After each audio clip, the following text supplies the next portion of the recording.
নমস্কার, দেখছেন টিভি9 বাংলা। আপনাদের সঙ্গে রয়েছি আমি শুভজিৎ মিত্র। শুরু করছি বেঙ্গল ব্রেকিং নিউজ রুম থেকে। আমাদের সঙ্গে রয়েছেন আমাদের অপর সহকর্মী দীপ।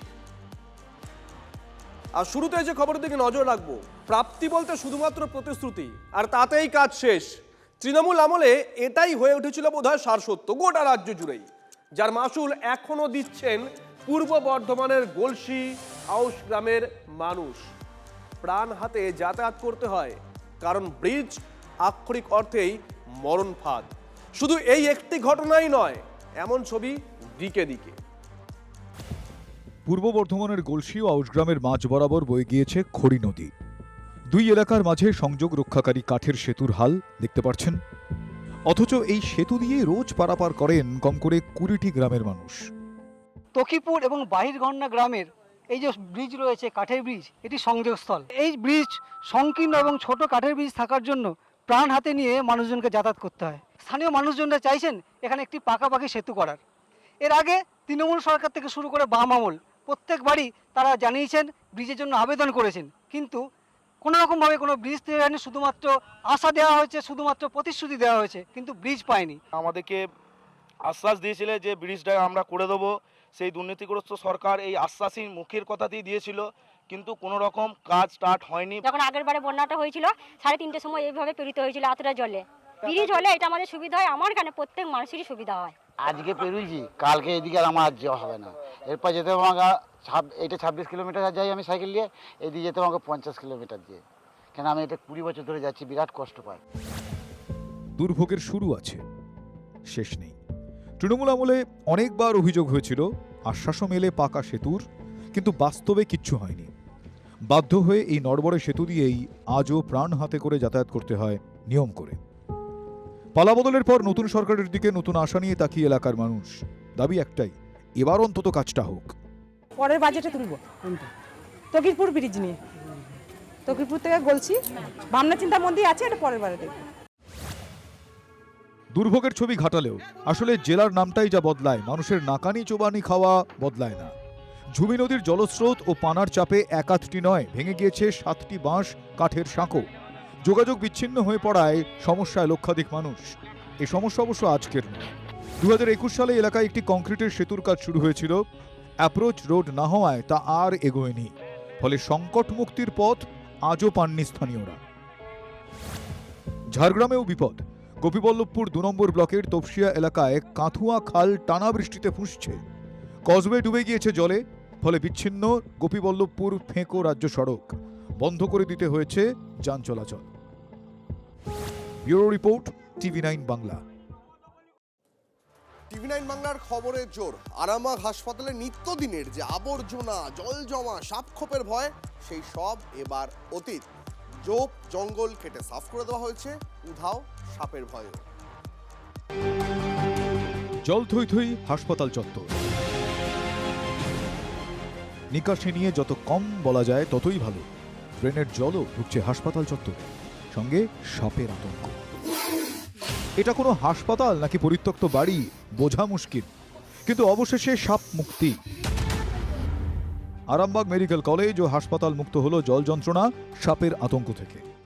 এই গেটটা দিয়ে মানুষ জল থাকতো, যেতে পারতো না, পেশেন্ট বাড়ি আসতে পারতো না, যে নোংরা থাকতো, ঠিক আছে। এই জঙ্গল সাপের আতঙ্ক ছিল দীর্ঘদিন ধরে। এই আরামবাগ মেডিকেল কলেজের যে রাস্তাঘাট ছিল, সেখানে জল জমে থাকতো, ঝোড় জঙ্গল, সাপের আতঙ্ক। সেখান থেকেই রুগীও আসতো, ডাক্তার বা এই হসপিটালের স্টাফদেরকে আসতে হতো।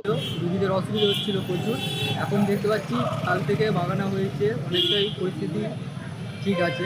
গত শুক্রবার টিভি9 বাংলায় হাসপাতালের এই অব্যবস্থার ছবি তুলে ধরা হয়েছিল। বছরের পর বছর ধরে শীত, গ্রীষ্ম, বর্ষা এভাবেই জমা জলে ভোগান্তি পোহাতে হতো রোগী থেকে স্বাস্থ্যকর্মী, চিকিৎসক সকলকে। মেডিকেল কলেজের চারপাশ ঢেকে ঝোপঝাড়, সঙ্গে বড় ভয় সাপে। আরামবাগ মেডিকেল কলেজের সামনেই এই রাস্তায় জল যন্ত্রণা। আর এই রাস্তায় জলটা কোথা থেকে আসছে না, সমস্ত ড্রেনের জল, নিকাশি ব্যবস্থা নেই। এরপরই নড়ে চড়ে বসেছে স্বাস্থ্য দপ্তর। মঙ্গলবার রাত থেকে আরামবাগ মেডিকেল কলেজ হাসপাতালে সাফাই অভিযান। এমনকি মেডিকেল কলেজ যাওয়ার একমাত্র গেটের সামনে উঁচু করে রাস্তা তৈরি করা হয়েছে। জল জমে থাকতো, কিন্তু স্যার এখন যেটা দেখে ব্যবস্থা নিয়েছে, সাপের আতঙ্ক কেটে গেছে, সাপের আতঙ্ক এখন নেই। যথেষ্ট হয়ে গেছে, যেটা হয়েছে অনেক ভালো হয়েছে, কোনোদিন এরকম অবস্থায় থাকেনি, এই প্রথমে এত সুন্দর করে রাস্তাটা বানানো হলো। এখন হসপিটাল আগের থেকে অনেক পরিষ্কার উন্নত হচ্ছে। নতুন করে তৈরি হলো রাস্তা এবং একমাত্র গেটের যে রাস্তা, জল নিষ্কাশন হলো, জল আর দাঁড়িয়ে নেই, তার সঙ্গে সঙ্গে ঝোপঝাড় পরিষ্কার চলছে। আর TV9 বাংলার খবরের জোরেই এই সমস্ত কাজগুলো হয়েছে।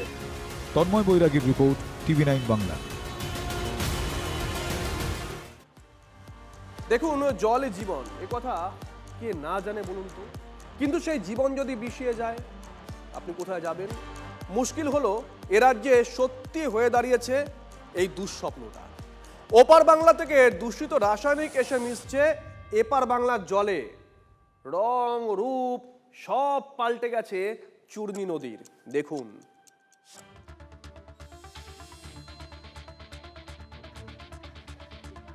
বছরের পর বছর নদীর জল নিয়ে সমস্যায় নদী পাড়ের মানুষ। বাংলাদেশ থেকে এই চূর্ণী নদীতে বর্জ্য পদার্থ মেশানো হচ্ছে বিভিন্ন কারখানা থেকে। মেন বাংলাদেশে পচা জল, চিনির মিলের জল। কত মাছ মরে পড়ে ভেসে ভেসে পচা জলে মরে গেছে। নদীর জল চাষের জন্যও ব্যবহার হয়, এবার চাষের ক্ষেত্রেও সেখানে প্রবলেম দেখা যায়। সমস্যা একাধটা নয়, এ যেন পুরো পাহাড়। বাংলাদেশের পদ্মার শাখা নদী হয়ে এদেশে প্রবেশ মাথাভাঙা নদীর, তারই মূল অংশ চূর্ণী। এই নদীর উপরে কত মানুষের জীবন রুটি রুজি নির্ভর, কিন্তু সব শেষ একটাই কারণে, দূষণ। বাংলাদেশের দর্শনা জেলায় রয়েছে সুগার মিল। প্রায় সময় সেই চিনি কলের বর্জ্য পদার্থ ফেলা হয় নদীতে, তার দাম দিতে হচ্ছে এপারের মানুষকে। স্নান করতে পারি নদীতে, চুলকাবে আর কি হবে, চুলকাচ্ছে। যে আমাদের বাড়িতে জল যাওয়ার জায়গা নেই, এই জন্য আমাদের কোনো ব্যবস্থা নেই বলে আমরা নদীতে আসি, তাও এসে দেখি এরকম অবস্থা। চুলকানি হচ্ছে, তারপরে কারোর হচ্ছে গা গোটা গোটা বেরোচ্ছে। তৃণমূল জমানায় এ নিয়ে অভিযোগ জমা পড়েছে বারবার, কিন্তু পদক্ষেপ করা হয়নি দাবি স্থানীয়দের। পালা বদলের পর আশার আলো দেখছেন তারা। এবার হয়তো দুর্দশা ঘুচবে। দীর্ঘদিন ধরে চূর্ণীর সংস্কার হতো না, ডবল ইঞ্জিনের সরকার ছিল না, কিছুটা তো সময় দিতে হবে, এত বড় একটা ব্যাপার, আন্তর্জাতিক ক্ষেত্র, তাই সময় কিছু দিলেই আমরা আশা করি ভবিষ্যতে এর একটা সমাধান হবে। রাজ্যের পরিবর্তন ঘটেছে, ডবল ইঞ্জিন সরকার। মানুষ চাইছেন এই দুই সরকার মিলে তাদের সমস্যার সমাধান করুক এবং নদীকে বাঁচানো হোক। নদিয়া থেকে ক্যামেরায় তুষার সাথে মধুকুণ্ডু, TV9 বাংলা। দেখুন, দেশের দ্বিতীয় বৃহত্তম পেট্রোকেমিক্যালসের কারখানা রয়েছে একাধিক তেল শোধনাগার, রয়েছে বন্দর, কিন্তু বাংলার যে শহরে এত কিছু রয়েছে সেখানে পুরো বোর্ড নেই, তাও একদিন দুদিন নয়, গত 5 বছর ধরে। তবে এবার মুখ্যমন্ত্রী শুভেন্দু অধিকারীর আশ্বাস যে খুব দ্রুতই পুরো ভোট হবে, আর মুখ্যমন্ত্রীর এই আশ্বাসে এবার আশার আলো দেখছেন হলদিয়ার স্থানীয়রা। নামেই পুরসভা, আসলে পুরো দস্তুর সমস্যা। হলদিয়া পুরবোর্ড নেই সেই 2022 থেকে। হুগলি আর হলদি নদীর সংযোগস্থল হলদিয়ায় পরিষেবা অনেক দিন ধরেই ডকে উঠেছে। বোর্ড না থাকায় পাড়ায় পাড়ায় জঞ্জাল, ভাঙাচোরা রাস্তা, একটা আধুনিক শহর যেন পিছনের দিকে হাঁটছে। এখন সবার হাতে স্মার্টফোন, আর বেশিরভাগ স্মার্টফোনই 5G। দেশে 5G চালু হয়েছিল 2022 সালের অক্টোবর মাসে। সেই সময় থেকেই হলদিয়া পুরসভাতে নেই পুরো বোর্ড, কিন্তু পরিষেবা সেটা 2Gর থেকেও খারাপ। কেউ বাচ্চা কোলে নিয়ে পুরসভায় এসেছেন, কেউ ক্র্যাচে ভর করে। কাউন্সিলর না থাকায় কয়েক কিলোমিটার উজিয়ে আসতে হচ্ছে পুরসভায়। এই যেরকমই রেশন কার্ডের জন্য আমাকে আজকে এখানে আসতে হলো, 100 মাসের বাচ্চা গেলে এখানে আসতে হলো। কাউন্সিলর থাকলে আমাকে এখানে আসতে হতো না। খুবই অসুবিধা হচ্ছে, কাউন্সিলর থাকলে খুবই ভালো হয়। আমাদের মধ্যে মেয়েদেরকে অসুবিধা হচ্ছে প্রচুর, ভোটটা তাড়াতাড়ি হওয়ার দরকার। সম্প্রতি পূর্ব মেদিনীপুরের মেচেদায় সাংগঠনিক বৈঠক থেকে নভেম্বরের মধ্যে হলদিয়ার পুরো ভোটের ইঙ্গিত দিয়েছেন মুখ্যমন্ত্রী, আর এতেই আশাবাদী শহরের মানুষ। আমরা চাইছি যত তাড়াতাড়ি সম্ভব আবার নির্বাচন হয়ে হলদিয়া পৌরসভা যাতে আবার নতুন করে জনপ্রতিনিধি বসে এবং আমাদের কাজের গতি যেন একটু এগিয়ে যায়। আমরাও চাই খুব তাড়াতাড়ি হলদিয়া পৌর নির্বাচন হোক এবং হলদিয়া পৌরবাসী তার পৌর পরিষেবা পাক। 2017 পুরো ভোটে হলদিয়ায় 29টি ওয়ার্ডের সবকটিতে জিতে বোর্ড গঠন করে তৃণমূল কংগ্রেস। 2026 বিধানসভা ভোটের নিরিখে হলদিয়া পুরসভায় 26টি ওয়ার্ডে লিড পায় বিজেপি, 3টিতে এগিয়ে তৃণমূল। হলদিয়া বিধানসভা 2021 থেকে বিজেপির দখলে, পুরো এলাকাও পদ্মের অনুকূলে। এই প্রেক্ষাপটে পুরভোট নিয়ে মুখ্যমন্ত্রীর অবস্থানে বন্ধ শহর, আশায় নতুন বোর্ড নিয়ে। হলদিয়া থেকে সৌমেন মণ্ডলের রিপোর্ট, TV9 বাংলা। আচ্ছা, মেট্রোপলিটনের তৃণমূলের পার্টি অফিস ঠিক কোন তৃণমূলের বলুন তো? না, তা নিয়ে রঙ্গের শেষ নেই। আর এই নাটক এখন জেলাতেও চলছে। হুগলির গোঘাটে সেখানে নিজের জমিতে তৈরি পার্টি অফিস বিজেপিকে দিলেন তৃণমূল নেতা, স্বতঃস্ফূর্তভাবেই। এর পিছনে অবশ্য ওই নেতা আর ফুল বদলের মতলব দেখছেন অনেকেই। দিলেন তাহলে পার্টি অফিসটা বিজেপি ছেড়ে এসেছে, দিয়ে দিয়েছেন? আমি বলে দিয়েছি তোরা বল। জন্মলগ্ন থেকে ইনি তৃণমূলে, কালীঘাট না ঋতব্রত, এই ধাঁধার মধ্যে থেকেও লোকটি দল ছাড়েননি, কিন্তু ছেড়ে দিলেন নিজের বানানো পার্টি অফিস। দলের অফিস বিজেপিকে দিলেন তৃণমূল নেতা। হুগলির গোঘাটে অদ্ভুতভাবে পার্টি অফিসের হাত বদল। এই পার্টি অফিসই এখন বিজেপির হাতে চলে গিয়েছে।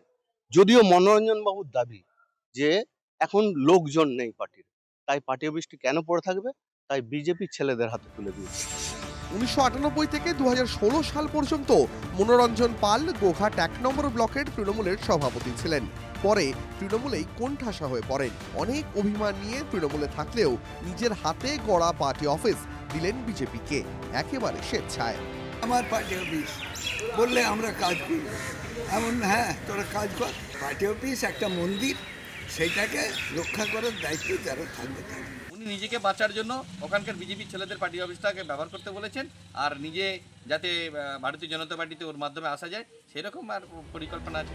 মমতাকে নেত্রী মানে মদন, অনুব্রতদের মতন অভিষেককে নিয়ে বেজায় ক্ষোভ প্রথম দিন থেকে তৃণমূল করা এই মানুষটির। মমতা একলা থাকলে অভিষেককে বাদ দিয়ে আমি তার সঙ্গে আছি, অভিষেকের সঙ্গে থাকলে না। কেন এত নবজোয়ার করলো আর করলো? নবজোয়ার ডুবিয়ে দিয়ে চলে গেছে। গোঘাটের কাঁটালির পচাখালী এলাকায় একসময় তৃণমূলের লোকজন গম গম করত। 2021 থেকে আর গোঘাটে তৃণমূল জিততে পারেনি। যেখানে দলের লোকই নেই সেখানে আবার অফিস। মনোরঞ্জন বাবু আজ যেন হাঁফ ছেড়ে বাঁচলেন। আরামবাগ থেকে তন্ময় বৈরাগীর রিপোর্ট, TV9 বাংলা। দেখুন, রাজ্য জুড়ে অরণ্য সপ্তাহ চলছে, আর সেই উপলক্ষে এবার দেখাবো আপনাদের সুন্দরবনের নদী পথে নৌকায় করে অভিনব প্রচার। বিশ্বের বৃহত্তম ম্যানগ্রোভ অরণ্য রক্ষায় এই বাংলায় তৎপর নতুন সরকার। জলপথে সবুজায়নের প্রচার, সুন্দরবনের নদী খাঁড়িতে অন্যরকম ছবি। জলযান থেকে বার্তা দেওয়া হচ্ছে অরণ্য সংরক্ষণ ও বৃক্ষরোপণের। সুন্দরবন ধ্বংস করে রমরমিয়ে গজিয়ে উঠছে একের পর এক কংক্রিটের রিসর্ট। ক্রমশ বিপন্ন হচ্ছে কলকাতা রক্ষা কবচ ম্যানগ্রোভ অরণ্য। যে জঙ্গল আয়লা, আমপানের মতন বড় বড় ঘূর্ণিঝড় ঠেকিয়ে রাখত, তা এখন অস্তিত্বের সংকটে। শুধু তাই নয়, সমুদ্রের ঢেউয়ের ঝাপটা থেকে উপকূলের পার ভাঙন রুখে দিয়ে মাটিকে শক্ত করে ধরে রাখে এই ম্যানগ্রোভ অরণ্য। এই যে ফরেস্ট ধ্বংস করার যে প্রক্রিয়া 15 বছর ধরে চলেছে, এই প্রক্রিয়া বন্ধ হচ্ছে, এবং এই যে পশ্চিমবঙ্গ সরকার এবং ফরেস্ট ডিপার্টমেন্টের অভিনব উদ্যোগ যে ম্যানগ্রোভকে বাঁচাতে হবে, ম্যানগ্রোভ বাঁচলে আমরা বাঁচব। পরিবেশবিদদের মতে সুন্দরবন এখন শুধু একটি অরণ্য নয়, এটি বিশ্বের অন্যতম বৃহৎ ব্লু কার্বন হাব। পরিসংখ্যান বলছে একটি ম্যানগ্রোভ প্রতি বছর গড়ে 12.3 কেজি কার্বন ডাইঅক্সাইড বায়ুমণ্ডল থেকে টেনে নেয়। অর্থাৎ 25 বছরের জীবনচক্রে একটি গাছ প্রায় 308 কেজি কার্বন ডাইঅক্সাইড শোষণ করে, যা অন্যান্য গাছের তুলনায় 2 থেকে 4 গুণ বেশি। ফলে সুন্দরবনের সবুজ ফেরাতে জোর দিচ্ছে নতুন সরকার।